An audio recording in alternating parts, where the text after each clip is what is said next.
Saul renews his pursuit of David.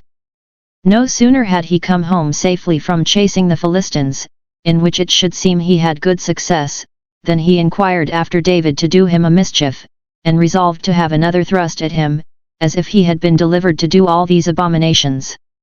By the frequent incursions of the Philistines, he might have seen how necessary it was to recall David from his banishment and restore him to his place in the army again, but so far is he from doing this that now more than ever he is exasperated against him, and, hearing that he is in the wilderness of Engedi, he draws out 3,000 choice men, and goes with them at his feet in pursuit of him upon the rocks of the wild goats, where, one would think, David should not have been envied a habitation.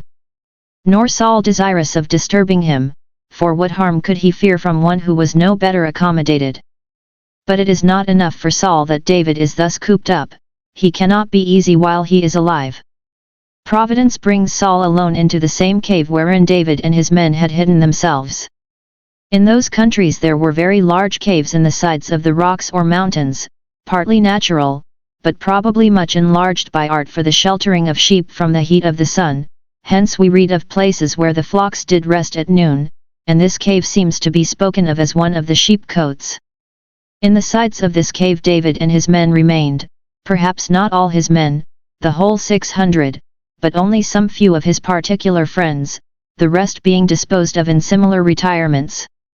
Saul, passing by, turned in himself alone, not in search of David, for, supposing him to be an aspiring ambitious man, he thought to find him rather climbing with the wild goats upon the rocks than retiring with the sheep into a cave, but thither he turned aside to cover his feet, that is, to sleep a while, it being a cool and quiet place, and very refreshing in the heat of the day.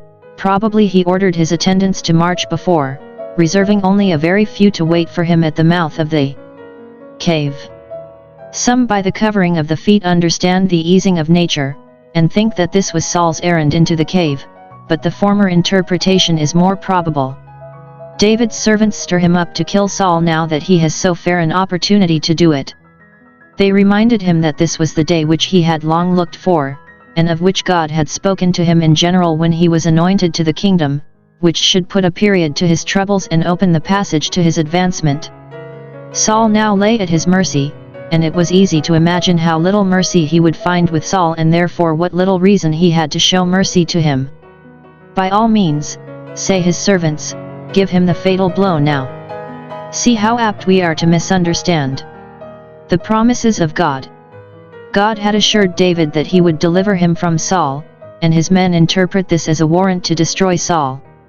The providences of God. Because it was now in his power to kill him, they concluded he might lawfully do it. David cut off the skirt of his robe, but soon repented that he had done this.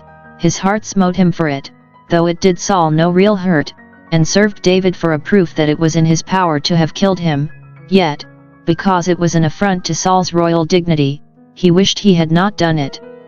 Note, it is a good thing to have a heart within us smiting us for sins that seem little, it is a sign that conscience is awake and tender, and will be the means of preventing greater sins. He reasons strongly both with himself and with his servants against doing Saul any hurt. He reasons with himself, the Lord forbid that I should do this thing. Note, sin is a thing which it becomes us to startle at, and to resist the temptations to, not only with resolution, but with a holy indignation. He considered Saul now, not as his enemy, and the only person that stood in the way of his preferment, for then he would be induced to hearken to the temptation, but as God's anointed, that is, the person whom God had appointed to reign as long as he lived, and who, as such, was under the particular protection of the divine law, and as his master, to whom he was obliged to be faithful. Let servants and subjects learn hence to be dutiful and loyal, whatever hardships are put upon them. He reasons with his servants, he suffered them not to rise against Saul.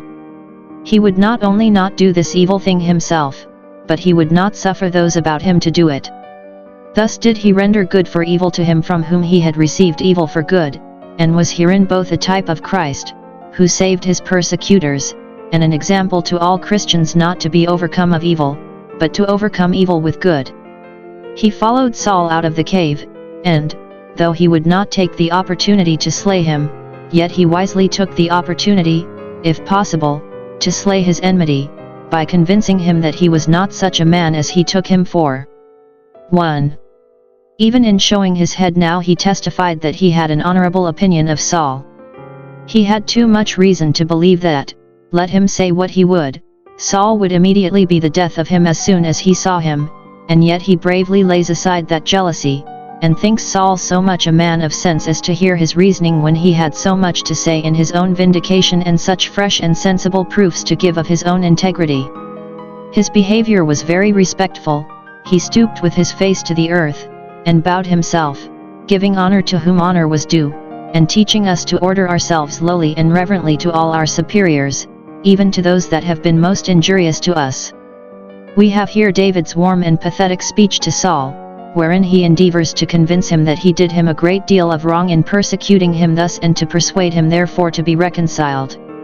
He calls him father, for he was not only, as king, the father of his country, but he was, in particular, his father-in-law. From a father one may expect compassion and a favorable opinion. For a prince to seek the ruin of any of his good subjects is as unnatural as for a father to seek the ruin of his own children. He lays the blame of his rage against him upon his evil counselors. Wherefore hearest thou men's words? It is a piece of respect due to crowned heads, if they do amiss, to charge it upon those about them, who either advised them to it or should have advised them against it.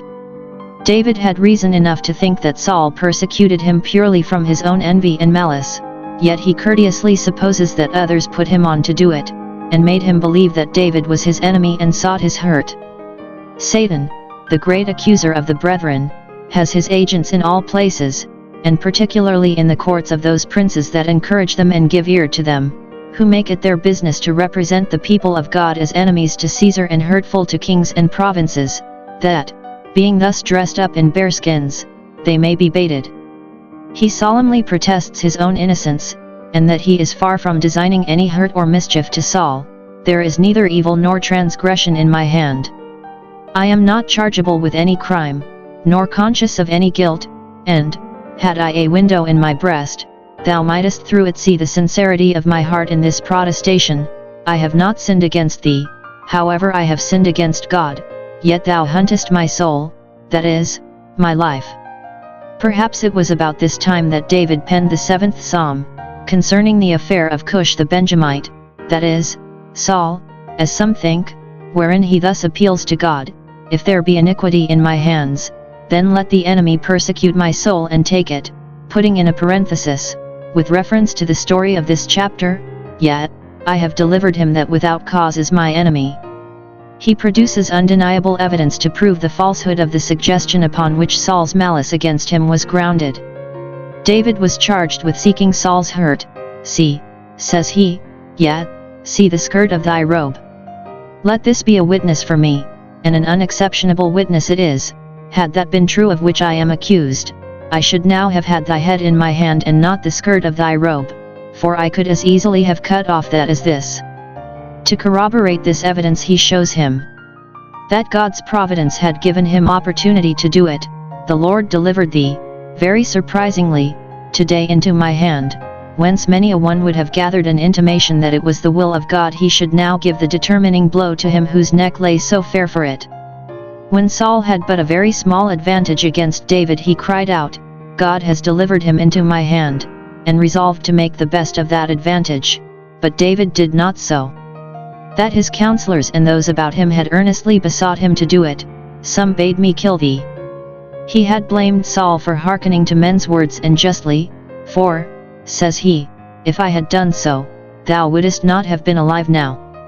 That it was upon a good principle that he refused to do it, not because Saul's attendants were at hand, who, it may be, would have avenged his death.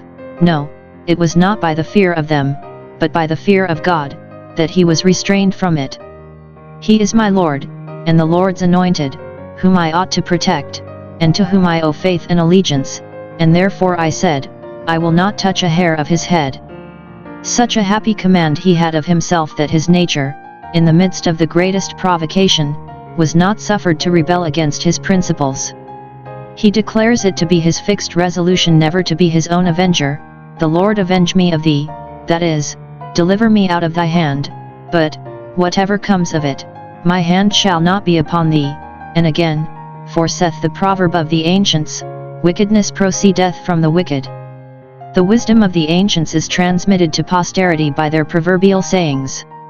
Many such we receive by tradition from our fathers, and the counsels of common persons are very much directed by this, as the old saying is. Here is one that was in use in David's time: wickedness proceedeth from the wicked, that is, men's own iniquity will ruin them at last, so some understand it. Forward furious men will cut their own throats with their own knives. Give them rope enough, and they will hang themselves. In this sense it comes in very fitly as a reason why his hand should not be upon him. Bad men will do bad things, according as men's principles and dispositions are, so will their actions be. This also agrees very well with the connection. If David had been a wicked man, as he was represented, he would have done this wicked thing, but he durst not, because of the fear of God. Or thus, whatever injuries bad men do us, which we are not to wonder at, he that lies among thorns must expect to be scratched, yet we must not return them, never render railing for railing. Though wickedness proceed from the wicked, yet let it not therefore proceed from us by way of retaliation. Though the dog bark at the sheep does not bark at the dog. He endeavors to convince Saul that as it was a bad thing, so it was a mean thing, for him to give chase to such an inconsiderable person as he was, whom does the king of Israel pursue with all this care and force? A dead dog, a flea, one flea, so it is in the Hebrew.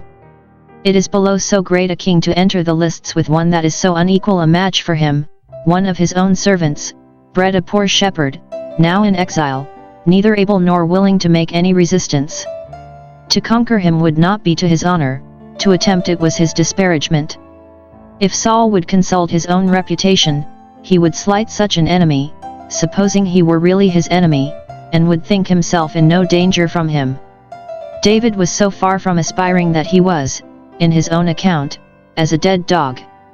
Mephibosheth thus calls himself.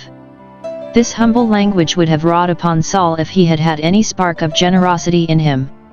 Satis est prostracilione enough for the lion that he has laid his victim low. What credit would it be to Saul to trample upon a dead dog? What pleasure could it be to him to hunt a flea, a single flea, which, as some have observed, if it be sought, is not easily found, if it be found, is not easily caught, and, if it be caught, is a poor prize, especially for a prince. Aquila non captat muscas, the eagle does not dart upon flies. David thinks Saul had no more reason to fear him than to fear a flea bite. He once and again appeals to God as the righteous judge, the Lord judge between me and thee.